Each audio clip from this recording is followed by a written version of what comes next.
பரா இப்னு ஆசிப் ரலியல்லாஹு அன்ஹு அவர்கள் சொல்கிறார்கள், முஸ்லிமிலே 4716வது இலக்கம். காலல் பரா இப்னு ஆசிப் சொல்கிறார்கள், குன்னா வல்லாஹி, அல்லாஹ்வின் மீது ஆணையாக, இதஹ்மர்ரல் பஅசு, நாங்கள் யுத்த களத்திலே இருக்கிற நேரத்தில் நிலைமை சிவந்து போனால், அப்படின்னா என்ன, கடுமையான நிலைமையாகிவிட்டால் யுத்த களத்தில் இனி தப்ப முடியாது என்கின்ற அளவில் ஒரு சூழல், ஒரு அமளி துமளியான ஒரு சூழலாகிவிட்டால், நத்தகி பிஹி, நபி அவர்களுக்கு பின்னால் நின்று கொள்வோம். சுப்ஹானல்லாஹ்.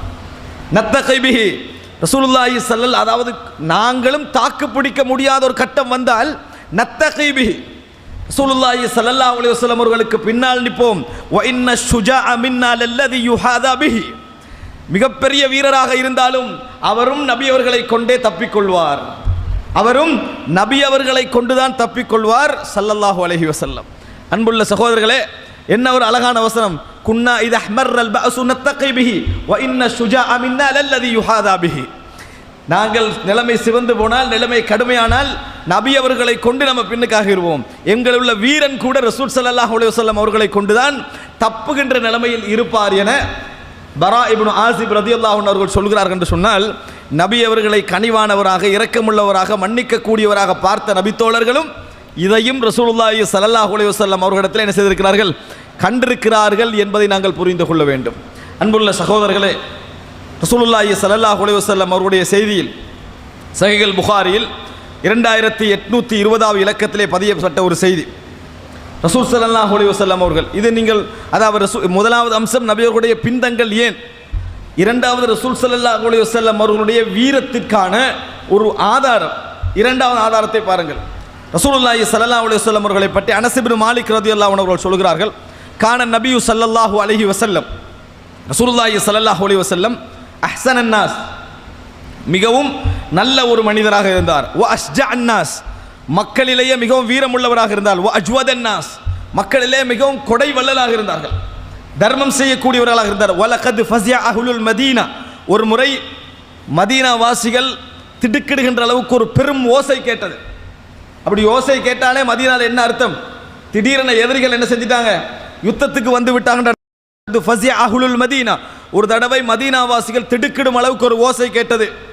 மக்கள் எல்லோரும் ஒன்று திரண்டு சேர்ந்து சஃபாக ஓசை வந்த இடத்தை நோக்கி போகிறார்கள், ஓசை வந்த இடத்தை நோக்கி போகிறார்கள். அந்த நேரத்தில் ரசூலுல்லாஹி ஸல்லல்லாஹு அலைஹி வஸல்லம் ஃபஸ்தக்பலஹும் ரசூலுல்லாஹி ஸல்லல்லாஹு அலைஹி வஸல்லம் அலா ஃபரஸின் உரியின் லி அபி தல்ஹா, அபூ தல்ஹாவுடைய எந்த ஆயுதமும் எதுவுமே இல்லாத மிகவும் பலகீனமான ஒரு குதிரையில் நபி அவர்கள் போய் செய்தியை பார்த்துவிட்டு திரும்பி வந்து கொண்டிருந்தார்கள்.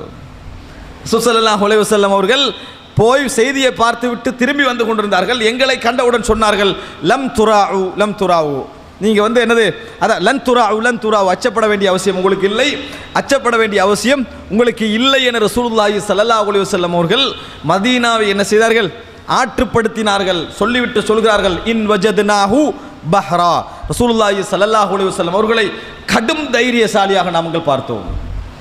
மிகப்பெரிய ஒரு தைரியசாலியாக ரசூலுல்லாஹி ஸல்லல்லாஹு அலைஹி வஸல்லம் அவர்களை பஹ்ரன கடலாக பார்த்தோம். அப்படின்னா என்ன, இந்த விஷயத்திலலாம் ரசூல் ஸல்லல்லாஹு அலைஹி வஸல்லம் அவர்கள் மிகவும் தைரியம் உள்ளவர்களாக நாம் கண்டோம். இவர்களெல்லாம் ரெடியாகி போய் பார்ப்பதற்கு முன்னாலேயே நபியர்கள் போய் பார்த்து திரும்பி வருகிறார்கள் என்று சொன்னால், இப்படி ஒரு தலைவரை இன்றைய காலத்தை நம்ம காண முடியுமா? இப்படி ஒரு தலைவரை, ரசூல் ஸல்லல்லாஹு அலைஹி வஸல்லம் ஸ்பெஷாலிட்டியே அதுதான். அபு அய்யூப் அல் அன்சாரி ரலியல்லாஹு அன்ஹுடைய வீட்டிலே மேலே ரசூலுல்லாஹி ஸல்லல்லாஹு அலைஹி வஸல்லம் இருந்தார்கள். ஆனால் நபி அவர்கள் மேலே இருக்க சொன்னார்கள். அதற்கு நபி அவர்கள் சொன்னார்கள், இல்லை, நிறைய மக்கள் எங்களை சந்திக்க வருவார்கள், அதனால் நான் கீழே இருந்து கொள்கிறேன் என்று சொன்னார்கள். நிறைய மக்கள் எம்மை சந்திக்க வருவார்கள், அதனால் நான் கீழே இருந்து கொள்கிறேன், லேசாக அமையும். நம்ம என்ன செய்வோம், மக்கள் நிறைய சந்திக்க வருவாங்க, டிஸ்டர்ப் இல்லாமல் தூரமான ஒரு இடத்துல பார்த்து என்ன செய்யுங்க, என்னைய போடுங்க என்று சொல்லி தான் நம்ம என்ன செய்வோம், பார்ப்போம். ரசூல் ஸல்லல்லாஹு அலைஹி வஸல்லம் மக்கள் நிறைய சந்திக்க வருவாங்க, அதனால கீழே வைங்கன்னு சொன்னாங்க ரசூல் ஸல்லல்லாஹு அலைஹி வஸல்லம். அதே மாதிரி தான் இது. நினைத்து பாருங்கள் சகோதரர்களே, அன்புள்ள சகோதரர்களே, இது நபி அவர்களுடைய வீரத்துக்கான சில செய்திகளில் உண்டு. அடுத்ததாக ரசூலுல்லாஹி ஸல்லல்லாஹு அலைஹி வஸல்லம் அவர்களுடைய செய்தியில் நான் நிறைய சொல்ல வேண்டும், சுருக்கமாக ஒரு அறிமுகத்தை தான் இங்கே செய்கிறேன். நபி அவர்களுடைய யுத்த களத்தில் ரசூல் ஸல்லல்லாஹு அலைஹி வஸல்லம் வீரத்துடைய அளவை நபித்தோழர்கள் இப்படி சொல்கிறார்கள்.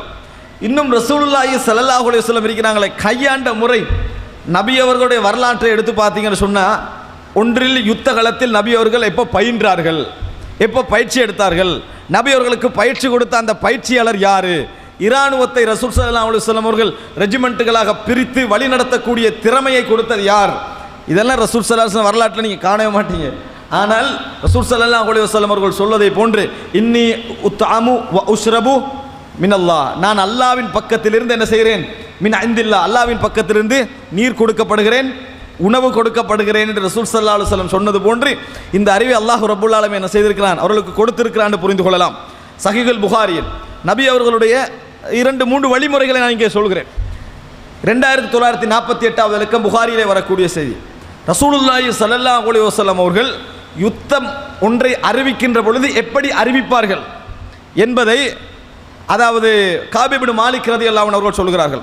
கான ரசூலுல்லாஹி ஸல்லல்லாஹு அலைஹி வஸல்லம், நபி அவர்கள் எப்பொழுதுமே கல்லமா யுரீது கஸ்வத்தன் யகுஸூஹா இல்லா வர்ரா பிகைரிஹா, எந்த ஒரு யுத்தத்தை நபி அவர்கள் நடத்த போகிறார்களாக இருந்தாலும், எந்த யுத்தத்தில் ஈடுபட போகிறார்களாக இருந்தாலும், ரசூல் ஸல்லல்லாஹு அலைஹி வஸல்லம் அவர்களுடைய அறிவிப்பு தலைகீழாக இருக்கும். ரசூல் ஸல்லல்லாஹு அலைஹி வஸல்லம் அறிவிப்பு தலைகீழாக இருக்கும். வர்ரா பிகைரிஹா அப்படின்னா என்ன? உதாரணமாக உஹது யுத்தத்துக்கு போகிறோம், ரசூல் ஸல்லல்லாஹு முடிவெடுத்துனா உஹது யுத்தம் போகிறாங்கன்னு சொல்லி ரசூலுல்லாஹ்வோட அறிவிப்பு வரும், நாங்கள் நாளை தபூக்கை நோக்கி நகர்கிறோம், நாளை தபூக்கை நோக்கி நகர்கிறோம். அல்லது நாம் நாளை, அல்லது ரசூலுல்லாஹ் வேற மாதிரி நேரடியாக சொல்லாது விட்டால், வேண்ட உதாரணம் தவறாக இருக்கலாம், நேரடியாக இல்லாது விட்டாலும் உஹதுக்கு போவதற்கு பதிலாக வேறொரு இடத்தை போவது போன்று நபித்தோழர்களும் இன்னும் உள்ளவர்களும் புரிந்து கொள்கின்ற அமைப்பில் என்ன செய்யும், தகவல் இருக்கு. உடனே 4 முனாஃபிக் இருப்பான் பார்த்தீங்களா, செய்தியை கொண்டு போவான். என்ன கொண்டு போவான், நபியர்கள் நாளைக்கு தபூக்கு போகிறாங்க, அங்கே எல்லாம் ரெடியாகி தபூக்கில் என்ன செஞ்சிருவாங்க, எல்லாம் இன்னைக்கு ரசூலுல்லாஹ் உஹதில் வந்து என்ன செய்வார்கள், இறங்குவார்கள். ரசூல் ஸல்லல்லாஹு அலைஹி வஸல்லம் அவர்கள் உஹதிலே இறங்குவார்கள். ரசூல் ஸல்லல்லாஹு அலைஹி வஸல்லம் எந்த யுத்தத்தை அறிவித்தாலும் எங்கே போக போகிறான்னு ஆரம்பத்தில் விளங்காது, எங்கே போக போகிறான்னு சொல்லி எல்லாம் வர்றா பிகைரிஹா தௌரியா என்று சொல்லுவார்கள். சிலேடையாகத்தான் ரசூல் ஸல்லல்லாஹு அலைஹி வஸல்லம் செய்வார்கள், சொல்லுவார்கள். நாம் எங்கே போகிறோன்னு புரிந்து கொள்ள முடியாது. சில பொழுதுகளில் அவரோடு நெருக்கமான தலைவர்களுக்கு வேண்டுமென என்ன செய்யலாம், தெரிந்திருக்கலாம். எல்லோருக்கும் என்ன செய்யாது, தெரிந்திருக்காது. காரணம், முனாஃபிக்குகள் இந்த செய்தியை தவறாக பரத்தலாம். சில நேரத்தில் பயந்தவர்கள் இருப்பார்கள், அவங்க வந்து யுத்தத்தை நிறுத்துறதுக்காக வேண்டிய நேரத்தோட ஏதாவது வேலை என்ன செய்யலாம், செய்யலாம் என்பதனால ரசூல் ஸல்லல்லாஹு அலைஹி வஸல்லம் அப்படி அறிவிக்க மாட்டார்கள். ஆனால் தபூக் யுத்தத்தை பொறுத்த வரைக்கும் நபி அவர்கள் பகிரங்கமாக அறிவித்தார்கள், நான் நாளை தபூக் போக போகிறோம் அறிவித்தார்கள். நாம் இந்த நாளில் தபூக் போக போகிறோம் என்று அறிவித்தார்கள். அதற்கு காரணம் சொல்லுகிறார்கள் காப் இப்னு மாலிக் அவர்கள். ஃபகஸாஹா ரசூலுல்லாஹி ஸல்லல்லாஹு அலைஹி வஸல்லம் ஃபி ஹர்ரின் ஷதீத் வஸ்தக்பல சஃபரன் பஈதன் வமஃபாஸன் வஸ்தக்பல கஸ்வ அதுவின் கதீர். பெருந்தூரம் போகணும், கடும் சூடு, நிறைய படைகளை சந்திக்க போகிறார்கள் என்பதனால் நபி அவர்கள் பகிரங்கமாக தபூக்குக்கு போகிறோம் என்று அறிவித்து விட்டார்கள். அப்படி இருந்தும் நான் பிந்தினேன் என காப் இப்னு மாலிக் என்ன செய்கிறார், சொல்ல வருகின்ற செய்தியில் தான் இந்த செய்தியை சொல்கிறார்கள். அப்படி என்று சொன்னால் ரசூல் ஸல்லல்லாஹு அலைஹி வஸல்லம் இப்போ இதை அந்நியர்கள் படிக்கிறார்கள் என்று வைங்களேன், இந்த ஒரு சின்ன ஒரு காயிதா வச்சு எப்படி டெவலப் பண்ணுவாங்க? பொதுவாகவே அவங்கள்ட்ட இந்த டெக்னிக் இருக்கும், ஆனால் இந்த செய்தியை வைத்து எப்படி அவர்கள் டெவலப் பண்ண முடியும் நினைச்சு பாருங்க. இதை வைத்து என்ன மாதிரி இதை அணுகலாம், இதை எப்படி பிரிக்கலாம் என்கிறதெல்லாம் என்ன செய்யலாம், செய்கின்ற அளவில் ரசூல் ஸல்லல்லாஹு, இது புகாரியிலே வரக்கூடிய செய்தி. அன்புள்ள சகோதரர்களே, அடுத்ததாக ரசூல் ஸல்லல்லாஹு அலைஹி வஸல்லம் யுத்த களத்தில் நீங்கள் காணக்கூடிய ஒரு ஸ்பெஷாலிட்டி என்ன தெரியுமா? தலைவராக இருந்து கொண்டு ரசூல் ஸல்லல்லாஹு அலைஹி வஸல்லம் காயப்படுகிற நேரத்திலெல்லாம் அந்த காயத்தை வாழ்த்தி ரசூல் ஸல்லல்லாஹு அலைஹி வஸல்லம் பேசுவார்கள்.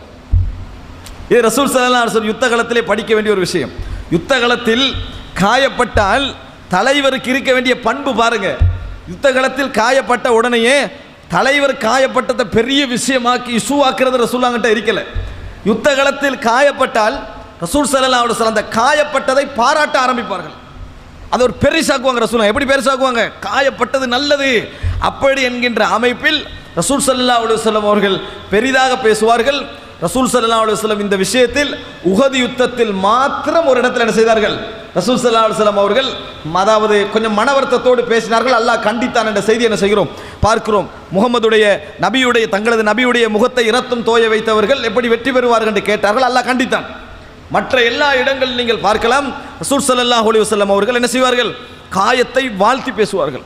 பார்க்கின்ற நபித்தோழர்களுக்கு அது ஒரு பெரிய ஒரு செய்தியாக என்ன செய்யும், அவர் ரசூலுல்லாஹ்களை இந்த அளவுக்கு என்ன செய்கிறாங்க, வேதனைப்படுகிறார்கள் என்றால் அதை பாராட்டுகிறார்கள். நாங்கள் உயிர் கொடுக்க என்ன செய்யணும், தயாராக இருக்கணும். இது யார்கிட்ட இருக்க வேண்டியது?